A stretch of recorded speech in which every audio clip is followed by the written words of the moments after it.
Just in case you ever wondered why the Bible calls us sheep, most of us have a few examples in our life where the Lord has kept us and saved us, and we jumped right back in. Speaking of jumping in, we're jumping into Psalms 23. We're going to finish up today, and as a reminder, what is Psalm 23? It is David looking back at his life. He's looking at the seasons of his life, and then he compares the seasons of his life almost into just the season, maybe 1 year of a sheep's life, a day-to-day life of a shepherd and a sheep, and he compares it to the seasons of his life. David, who at one time was a shepherd, he understands what a shepherd goes through. He understands what the sheep go through and how they respond, and so he hearkens back and he uses this imagery, this allegory, this poetic way to show his life, to show the seasons of his life, and compare it again to the seasons of, or a year and daily life of a shepherd and a sheep. So be thinking about that, the seasons of life. David knows that there was a time in his life where he was David going against Goliath. There was a time in his life where he served under King Saul, and he was a warrior. He was a leader of the armies. There was a time where Saul was after him. There was a time where he became king. There was a season of his life where he gave into adultery. There's a season of his life where he was a murderer. Now, towards the end of his life, he has his own kids. He's looking at their seasons of life. He takes all of this together, and he says, how does the Lord shepherd us? And that's where we get Psalm 23. The Lord is my shepherd. I will not be in need. He lets me lie down in green pastures. He leads me beside quiet waters. He restores my soul. He guides me in paths of righteousness for the sake of his name. Even though I walk through the valley of the shadow of death, I fear no evil, for you are with me. Your rod and your staff, they comfort me. You prepare a table before me in the presence of my enemies. You have anointed my head with oil. My cup overflows. Certainly, goodness and faithfulness will follow me all the days of my life, and my dwelling will be in the house of the Lord forever. Again, David looking back, using this imagery. And when you think about what he's talking about, the shepherd and the sheep, he's giving this imagery of intimacy. This imagery of intimacy, he understands how the Lord sees him. He knows, and he knows the people listening to him, they understand how a shepherd sees the sheep, and how the sheep must follow the shepherd and rely on their life to the shepherd. And so I'm going to walk us through this imagery of intimacy. Let's just go line by line of what David says as he looks at his life, and then he compares it again to the life of a shepherd to the sheep. And then we see this going on all the way through. Verse 4, even though I walk through the valley of the shadow of death, I fear no evil, for you are with me.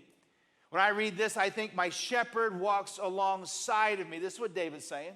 My shepherd walks alongside of me during scary and potentially harmful times.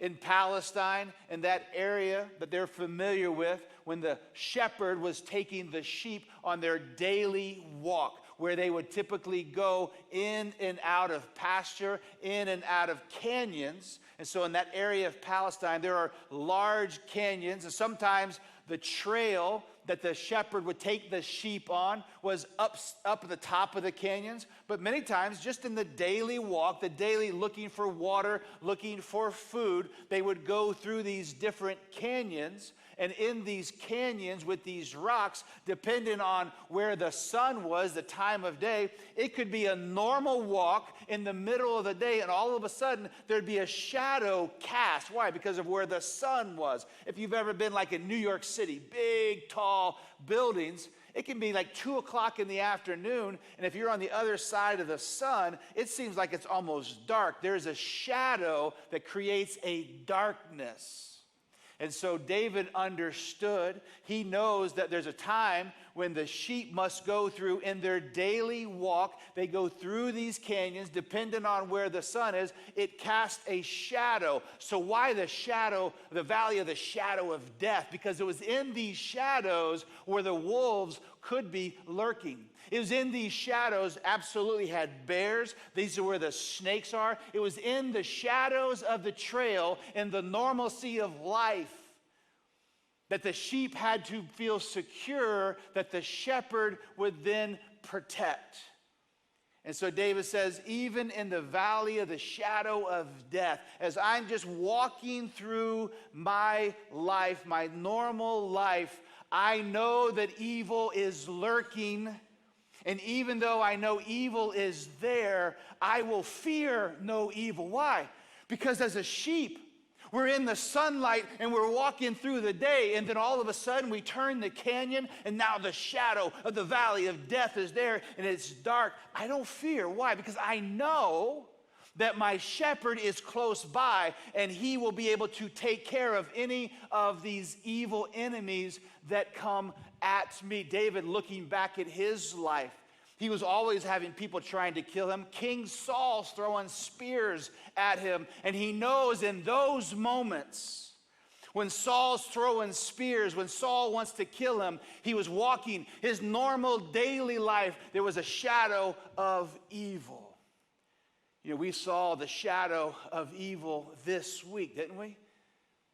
As kids and adults go to their Christian school, we saw the face of evil as they were killed there in their school. This is what David is talking about. In the normalcy of life, there is going to be evil.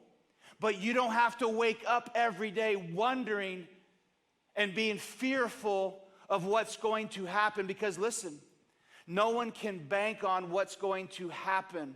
There was no parent that day who woke up and put their kids in this cute little church school, this cute little Christian school, and thought, on that day, my child will face the face of evil. And so parents, we can't live our life that way. No one can live your life. And David says, in the normalcy of life, there's going to be evil. But I will have no fear. Why? Because you are right here with me.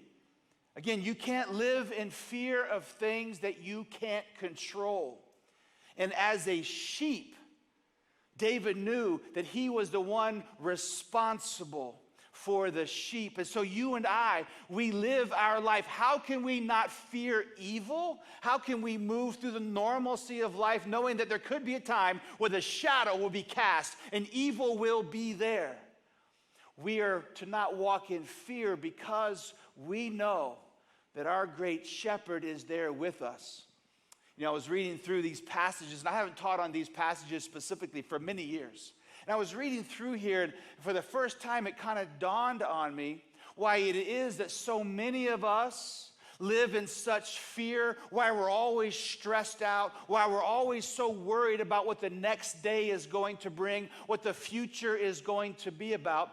It's because we have fashioned ourselves to think more highly of ourselves than we really are. David, when he looks back on his life, he's in awe. God is always there for me. And now he begins to reflect back on his life, and he sees in the reality of what I can control, in the reality of what is going on, I'm just like a sheep. And I have to put my full hope and trust in the good shepherd. But to many of us, even as Christians, we have been trained to think that we can control whatever we want to control. And so in this, I was thinking through this, I think this is why we have so many, even in our Christian culture, we value ourselves and our ability to control things way too much. It is better to rest, and that's what David is doing. It's this imagery of intimacy. It's better to rest and admit, I can't control many things. Now, you know me. Does that mean you don't work hard? No. Do you not set goals? Absolutely set goals. I'm not talking about that, but I'm talking about the reason we stay up late at night, the reason we're so fearful, the reason we're always stressed out is because we think more highly of ourselves in this world that we're living in. David says, as I ponder back on my life, I see that I'm just a shepherd. There's a God, friends, and you ain't it, and I'm not it. And when we begin to see ourselves that God is in control, even though I walk through the valley of the shadow of death, I will fear no evil. Why? Because you are with me. You are with me. And then he goes on to the next and says, here's why. Your rod and your staff, they comfort me. Your rod and your staff. I'm going to put a picture up here. What is he talking about, your rod? A shepherd had a rod. It was kind of like a club. In the sense they became very good at it, and they would even sometimes be able to attach it to a leather strap to their wrist. And then they had the classic, you've seen the classic staff. And so David says, you are with me in the valley of the shadow of death. Your rod and your staff, they comfort me. My shepherd is hands-on in every aspect of my life. This is the imagery of intimacy of the rod. Why? Because the shepherd, a skilled shepherd, David knew this. The skilled shepherd would take the rod, and this is how they would protect the sheep. These shepherds were known to be able to throw this rod and kill things. Absolutely, in the valley of the shadow of death, if a wolf is there, if a lion comes up, I will attack it, I will fight after it, I will kill a snake, I will do whatever it takes to protect my sheep. The rod was also used to gently move the wool, looking for scratches, looking for insects. There was comfort in that. The rod absolutely was used for guidance. And if the sheep, you saw how dumb the sheep were, right? If the sheep wanted to keep going in the same ditch, if the sheep wanted to get too close to the edge, absolutely the shepherd would use the rod to boop, boop, give a little tap on the rear, a little tap on the side, inflict a little bit of pain to say, no, no, no, don't go that way.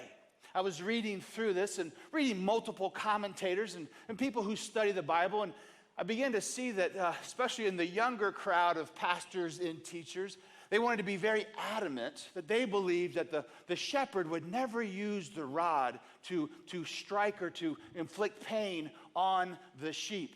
And as I read through that, I thought, that's not exactly the way I read that, because I read different verses in the Old Testament, like Proverbs 22:15. Foolishness is bound up in the heart of a child. The rod of discipline will remove it far from him. Same exact word, the rod. It's hearkening back to the rod of the shepherd. Foolishness is bound up in the heart of a child. Foolishness, stupidity is bound up in the sheep, right? We saw the ditch thing, right? Proverbs 13:24. The one who will not use the rod hates his son. Same word, same exact rod of the shepherd, but the one who loves him disciplines him diligently. So was this rod used for discipline to keep the sheep in line? Absolutely. I'm not sure why we're moving to that the shepherd never touched the sheep with the rod. I earnestly believe it's the same words here. Now let's take a parenting time out. When we're thinking about discipline, when we're thinking about making sure that we are training our kids, you and I need to, as parents, need to understand what Proverbs is saying. Choosing not to discipline your kids is bad parenting. Choosing not to discipline. What did Proverbs say? If you don't use the rod, if you don't use discipline, you hate your kid. And so should we use discipline? Now some will say, Kenny, do you believe in spanking? Absolutely. Absolutely. Do you believe that everybody should spank? That's up to you. But did we spank our children? Absolutely. Did the older one get more spankings than the younger one? Absolutely. Does Landry get spanked? You probably should, but anyway. But you have to decide for yourself. But here, what has to happen. You have to choose to discipline, and you have to insert some type of pain to keep them from going in a different direction, however you want to do that. But as we read through the Old Testament, let's not read into it what we think. The Bible is very clear about the use of the rod of the shepherd and guiding of the sheep, and absolutely guiding of our kids. Now let's get back to the sheep and the shepherd. Parents, guess what? Guess who's in control, the authority to discipline, to guide, to protect your children? You are. You are absolutely put there to protect. You are there to discipline. You are there to guide. That is your responsibility. It ain't my responsibility for your kids. It's not the school's responsibility. It's not the government's responsibility. It is your responsibility to give them guidance, protection. You are the authority. And for the sheep who know the shepherd's name, the rod and the staff were signs of authority. They were signs of intimacy. They were signs of care. As a matter of fact, they would use the club.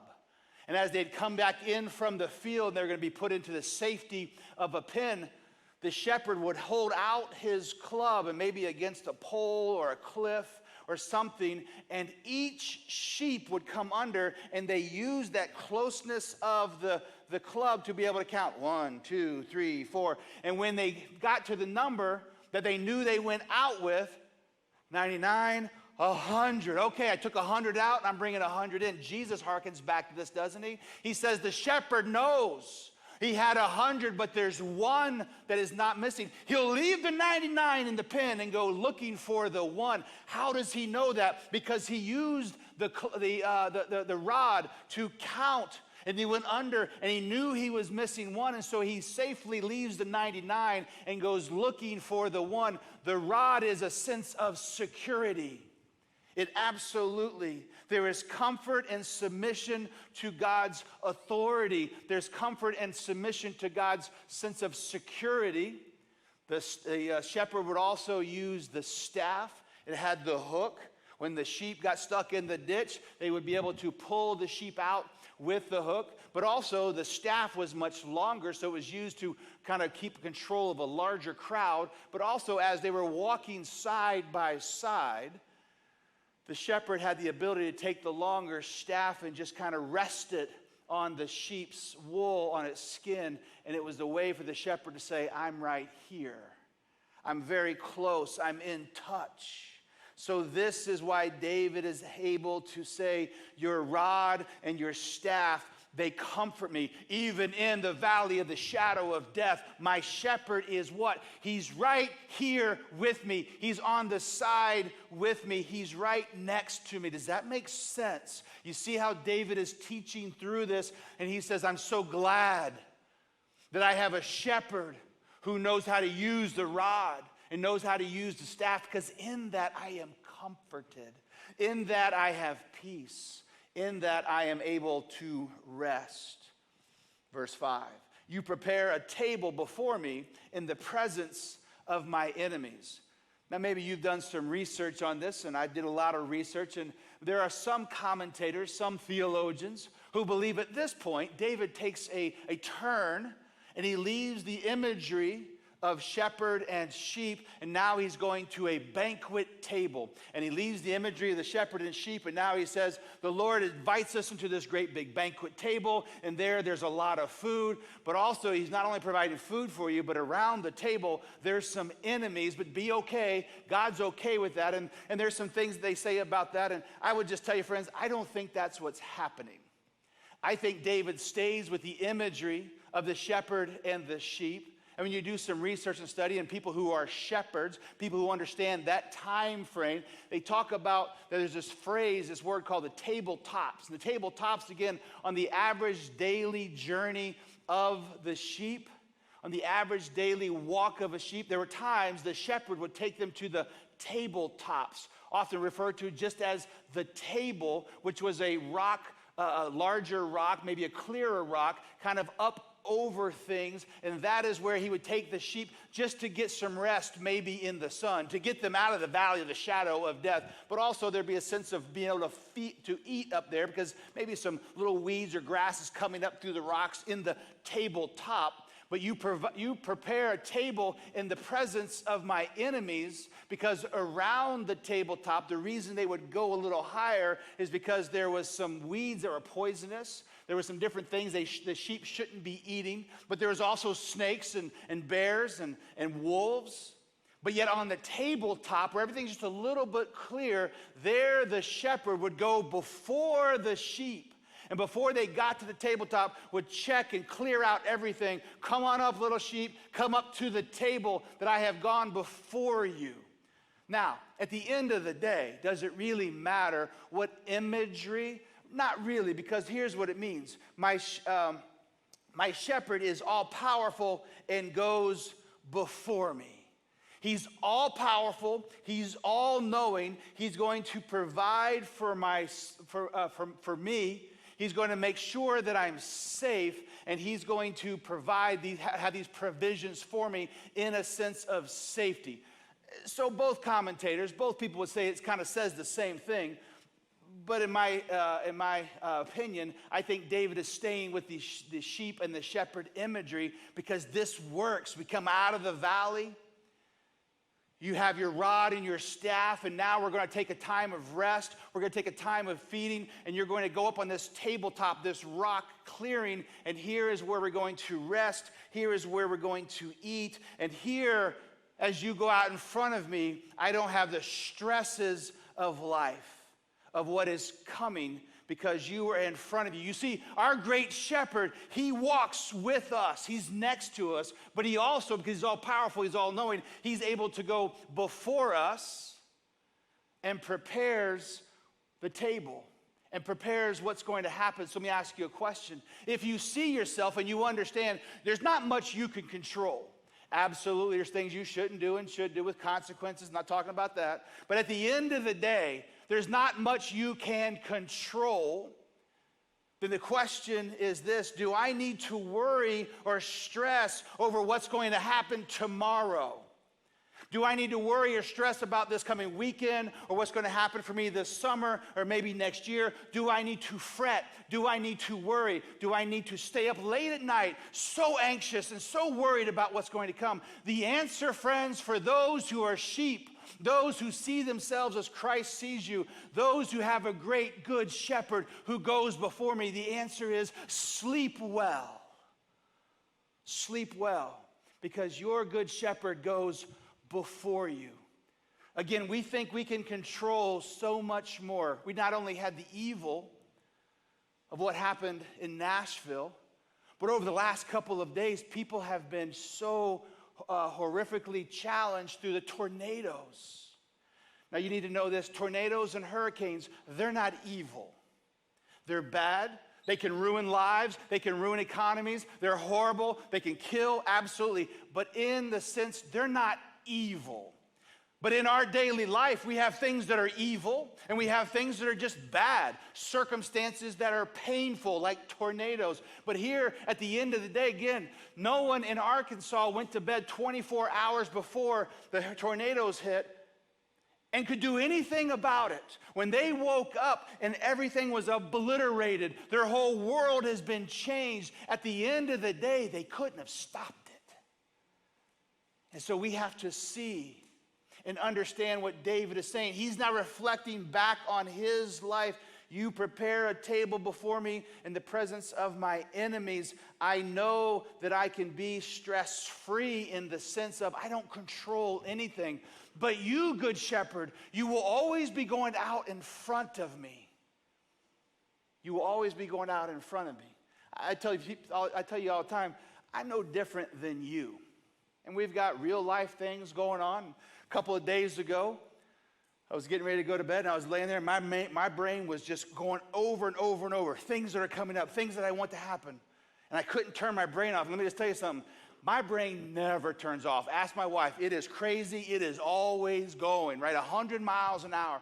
And I was laying there, and I thought about this message, and I thought, I can either teach it and believe it, it's true or it's not. And so when I started thinking about, and I was a little bit stressed out, and my brain was just going crazy, I began to recite Psalm 23 to myself. And when I started thinking about the next couple of weeks, the next couple of months, I got to this part and I just said it over and over. You go before me and you prepare a table. You are before me. You are in control. And as I said it a couple times, as I began to understand it, the next thing I knew, my alarm was going off. You're like, well, that wouldn't work for me. It works for me, friends. Because at the end of the day, don't be so arrogant that you think you can control what's going to happen at your kid's school, that you can control what's going to happen with weather, that you can control what's going to happen with war, that you can control what's going to happen when your company dissolves and you get fired. At the end of the day, there's things that you're stressed out and worried about you can't control. And that's what David is saying. I rest in his rod and his staff. They give me comfort. And when I am able to go to the tabletop, that is where I know he has gone before me. Nothing catches God off guard. Nothing goes to the people in Arkansas. God's not going, wow, I thought the tornado was going to go around Kentucky and get the people in North Carolina, and there it went. God's not shocked. Is it bad? Is it horrible? Are people's lives destroyed for now? Absolutely. But God's not caught off guard. And in that, friends, we put our trust and we put our hope. He walks next to me. He walks in front of me. You have anointed my head with oil. My cup overflows. My shepherd tenderly cares for me. Again, some people who believe it, he goes from the shepherding thing to the banquet table. They think he goes back now to the shepherding. Other people think that he stays with the banquet. And because back in those days, which was true, when you went to a big banquet and your guest invited you on, they would put olive oil on your head and greet you and bring you in. And there you'd sit in this big, huge table, and all the food would be there. And your cup overflows because there's like a big wine goblet, and the person's just pouring wine, and it's just a big feast. That could be it. I'm just going to tell you, I don't think that's it. When you think about he anoints my head with oil, remember the rod? The rod was to check for bugs and stuff. There were times when bugs would fly around the sheep's eyes, and they didn't have fingers like we do, and so the shepherd would take oil and put it over its head and under its eyes to keep the bugs away. If you've been on a farm, you've seen horses like that stuff. You put ointments and oils on them. They would be able to do that to keep the bugs away, but also as they're inspecting through the journey of the day, maybe now they're at the tabletop, but the journey to the tabletop, there was some briars and there were some thorns, and the sheep got a few nicks and cuts, and so they would apply the olive oil and other oils on the cuts. Maybe there was already an insect bite that was festering up, and they would put the oil on there. Some of you are getting all excited. You're like, I told you, the essential oils. It works. Sure. This was olive oil for sheep. It absolutely worked. And I believe this is what David is saying. When we get to the tabletop and there's time for rest, then in the imagery of the intimacy, my shepherd comes and he puts oil around my eyes to keep the bugs. And where I've been scratched, where I've got bug bites, he puts the olive oil and other oils to tend to my needs. He tenderly cares for me. My shepherd tenderly cares for me. Again, when you can't go to sleep at night, do you really believe that your Lord cares for you? That your great shepherd cares for you enough to know you've got some irritants, there's some bugs. And the good shepherd who walks with me, who goes before me, he'll stop what he's doing, maybe at the end of the day up at the tabletop, and he'll anoint my head with oil to take care of some of the challenges from the day. Is that the way you see the Lord? You should. Because that's the way David, that's the way the Bible says that we can see our Heavenly Father, the good and great shepherd. My cup overflows. Again, those who think that he's at a dinner table, they're like, it's awesome. God brings out the wine goblet and we just have so many blessings and it's incredible. I'm not sure if that's exactly where David's going. the teaching premise all takes you to the same spot. I'm not making fun of it. I think David stays with the imagery of the shepherd. Because there were times in the middle of the normal journey that the shepherd would take the sheep on, there were times where they would have to look and look and look, and there was no water.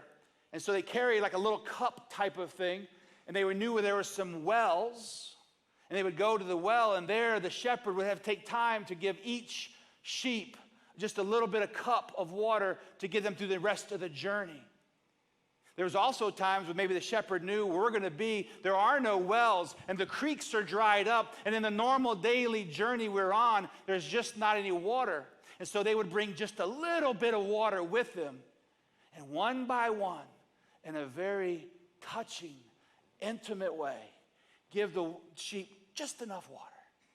Have you ever been really thirsty? I mean, like really thirsty. You don't need man, somebody just gives you a little splash. It's like amazing. It's incredible. In the middle of the desert of your life, David knows what that was like. And in the middle of that, he knew his Lord took him to the tabletop. He knew there he administered to his wounds. And if he was thirsty, and if there was something that he needed, even though it didn't seem like a lot, man, it seemed like a bunch in the middle of the challenge that he was in. My cup overflows. Now, I do want to say again, maybe your favorite podcast pastor believes it's a banquet table and your goblet of wine is just overflowing. It all kind of takes you to the same place. The Lord's going to provide for you. I believe David keeps the imagery of the shepherd and the sheep, and he keeps the imagery of this immediate needs that our Lord, our shepherd, is always there. But our great shepherd, he's not just with us, next to us. He's not all powerful and all knowing, just enough to go in front of us and nothing catches him off guard. But David said he's also walks behind us. Certainly goodness and faithfulness will follow me all the days of my life, and my dwelling will be in the house of the Lord forever. He walks behind me. David, as a shepherd, he knows. There was times when the herd's moving and you're kind of going at a good pace. The shepherd would get behind them to make sure they're all heading in the right direction. And he was powerful enough. He had his rod and his staff, and he followed behind. And the sheep knew we can keep, watch this, we can keep moving forward because the good shepherd is behind us. And he's behind us, and he has goodness, and he is good, and he wants goodness for us, and he is faithful to us. He watches our back. You have to love the word he uses here. Certainly, I am confident that the Lord is my shepherd, and he is behind me. He has my back, and behind me there's goodness, and he's faithful. He doesn't leave. Remember Jesus said this? And talking about the sheep, he said, the good shepherd will lay down his life for the sheep, but the hired hand, when the wolves come, when there's no water, and he doesn't want to take you to the well, when that happens, then the hired hand says, peace out, you're on your own. But not the good shepherd. The good shepherd walks alongside of us. The good shepherd prepares the way. The good shepherd is behind us, and it's good, and he's faithful. He certainly is good. Where does our hope come from? The Bible asks this rhetorical question. You see, many of us are so flipped out all the time. We're so stressed and we're so worried because, again, we think so highly of ourselves that we can control things, but also we have put our hope in things we should never put our hope in. You put your hope in your academics and your education. You put your hopes in your 401k. You put your hopes in your job. Listen, you can't control any of that either. And in a moment's notice, it can all be gone. And if you're putting your hope, and that's why I talk to people, and so many times, when the market goes down, they're just stressed. You know how much money I lost in my 401k this week? You know how much money I lost here? When this was happening, I was making so much money, and now I'm losing money, and they're just stressed, and they're also worried, because this is the only way I'm going to be able to retire. This is the only way I can survive at the end of my life. It's the only way I got. Where is your hope? Your hope shouldn't be in the banking system, friends. My hope comes from the Lord. Should you invest properly? Sure. Should you save? Absolutely. Don't take this to say you shouldn't you sit there and play video games in your parents' basement. You're not doing that. But you rest. You rest in the hope that goodness and faithfulness will follow me. My shepherd laid down his life for me. My shepherd laid down his life for me. And in this, friends, this refreshes my soul. This takes the stress away. Because in the end, the greatest thing is I'll spend eternity, if I'm a Christian, with the Lord. I'm going to ask you to close your eyes. And I want you to think about the journey you're on right now. The path that the Good Shepherd has you on. It's a daily path. It's a daily trek. Are there some things that you're stressed out about, you're worried about in the valley of the shadow of death, things you can't control? You just sang a bunch of times, I will fear no evil. That's a biblical deal. Maybe the path that you're on's left you scratched and bruised, and you're wondering how you're going to make it through. Do you see that the Lord is there, applying the oil? When we begin to see ourselves as sheep, then we'll begin to see the Lord how we should, which he is the great shepherd. And in the midst of tragedy, if it were to come, the Lord lays down his life. The good shepherd lays down his life. And this makes it well with our soul. God, I pray that you would help us to see ourselves as sheep, to rest in that. And this is where our hope comes from. This is why it can be so peaceful in our soul, because we know who we are and we trust who you are. So God, I pray that you use this song to speak to us and encourage us. We ask in your name. Amen.